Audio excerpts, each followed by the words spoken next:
ऐसी बात नहीं है, उसकी भी बात करेंगे next. So friends, I want to come now to the counting process, which is tomorrow.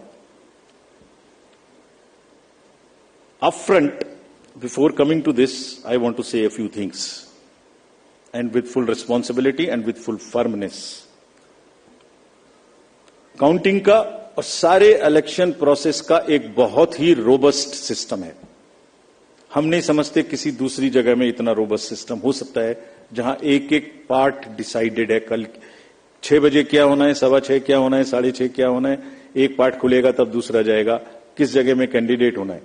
Counting का भी ऐसे ही पूरा प्रोसेस कोडिफाइड है. पूरा प्रोसेस कोडिफाइड है. मैं पढ़ता हूं आपको कैसे कोडिफाइड है. उससे पहले 10.5 लाख बूथ, जस्ट एक पिक्चर देखिए थोड़ी सी. 10.5 लाख बूथ, उस पर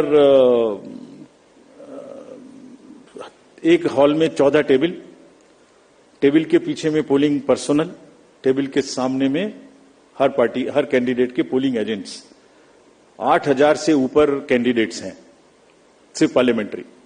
अगर बड़े वाले का भी लगा लें, 3 भी पोलिंग एजेंट्स होंगे तो बाहर पोलिंग एजेंट. 10.5 लाख बूथ पे 3 भी अगर पोलिंग एजेंट्स हम एक काउंटिंग सेंटर में मान लें, उसके हिसाब से हर टेबल पे तो करीब करीब 30 से 35 लाख लोग बाहर हैं.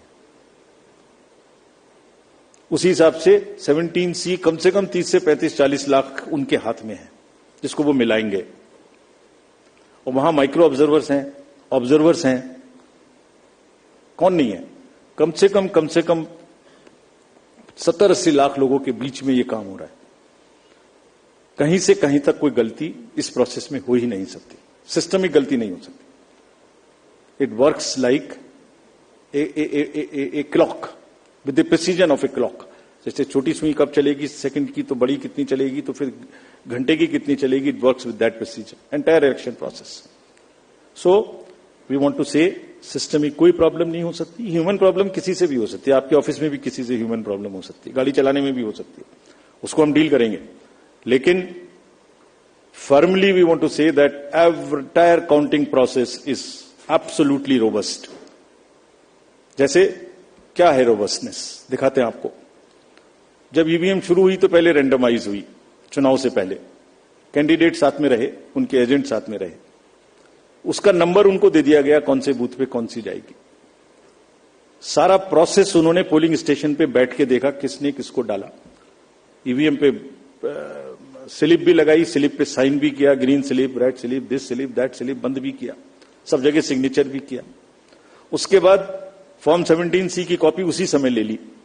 17C मेरे ख्याल से आज के दिन पूरी कंट्री में 17C के बराबर तो दूसरा फॉर्म नहीं है जिसकी चर्चा हो सकती है.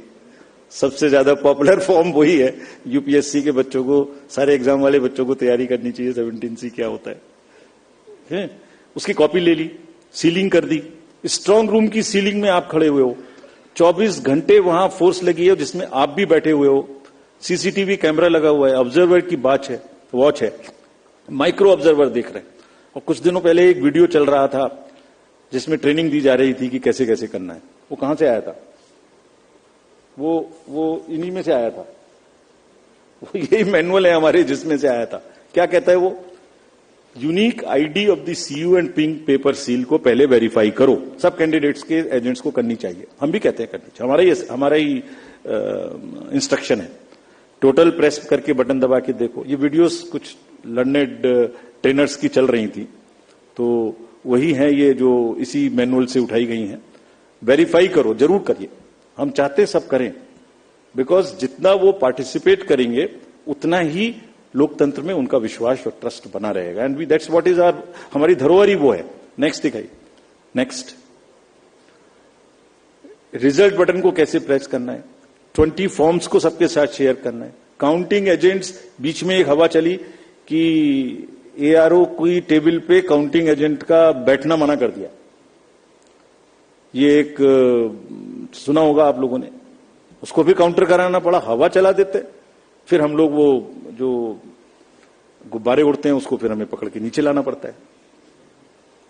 अब या तो वो उड़ गया ऊपर, जैसे पहले प्रगति मैदान में फेयर लगता था तो गुब्बारा ऊपर उड़ जाता था, उसमें लिखा होता, वो दिख रहा है सबको. अब या तो उसे शूट करें या नीचे लाएं, तो फिर उसे शूट करने में देर लगी. हमारी बात देर करने की सुनते भी कम है, पहले उड़ता ज्यादा तेजी से, नीचे देर से आता है. वो उड़ा, फिर बताया कि भाई हर एआरओ की काउंटर टेबल पे, हेड टेबल पे एजेंट अलाउड है। फिर एक माहौल बनाया गया कि देखिए ये मतलब कैसे हो सकता है ऐसा कि लार्ज नंबर में आरओस को इन्फ्लुएंस कर दिया गया है, कैसे हो सकता है देश में। वो जो मैंने जिनकी फोटोज दिखाई थी आपको, जो काम कर रहे हैं पिछले 3-3 महीने से गर्मी में, कोई पूरी कंट्री के 800, 900, 700, 600, 500 लोगों को इन्फ्लुएंस कर सकता है? कर सकता है तो बताइए किसने किया, हम उसको सजा देंगे। हम उसको सजा देंगे, हम उसे बताना चाहिए कि किसने किया। काउंटिंग से पहले बताना चाहिए किसने किया, ताकि उन सब डिस्ट्रिक्ट मजिस्ट्रेट्स को या जिसने किया उसको हम सजा दे सकें। ऐसा नहीं हो सकता कि आप कोई अफवाह फैला दें और एक सबको शक के दायरे में ले आए, ऐसा नहीं हो सकता।